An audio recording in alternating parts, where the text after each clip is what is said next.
জাতীয় নির্বাচন সামনে রেখে অস্ত্র উদ্ধারে অভিযান অব্যাহত রয়েছে বলে জানিয়েছেন স্বরাষ্ট্র উপদেষ্টা জাহাঙ্গীর আলম চৌধুরী। নারায়ণগঞ্জের রূপগঞ্জে ফায়ার সার্ভিসের মহড়া ও ভলান্টিয়ার সম্মাননা অনুষ্ঠানে এ কথা বলেন তিনি।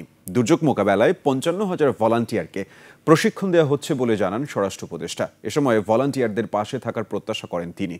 অনুষ্ঠানে স্বরাষ্ট্র উপদেষ্টা আরও বলেন, লুট হওয়া অস্ত্র উদ্ধারে সরকারের কোনো ব্যর্থতা নেই।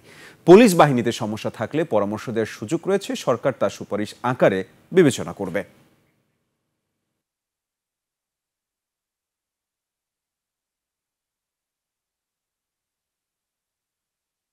জনগণ যেন সেবা পায়, জনগণের সেবার জন্য কোন বাহিনী কি তাদের জন্য না, এটা বাহিনী যে তাদের যদি কোনো সমস্যা থাকে এটাও তারা রিকমেন্ড করতে পারবে এবং তাদের রিকমেন্ডেশনটা আমরা স্বরাষ্ট্র মন্ত্রণালয়ে দেখব, তাদের সুপারিশটা তারা সুপারিশ করবে এবং প্রত্যেকটা আইনে কিন্তু জনগণের জন্য, জনগণ যেটা সবচেয়ে বেশি সুবিধা পাবে ওই আইনটাই সবচেয়ে বেশি গ্রহণযোগ্য হবে।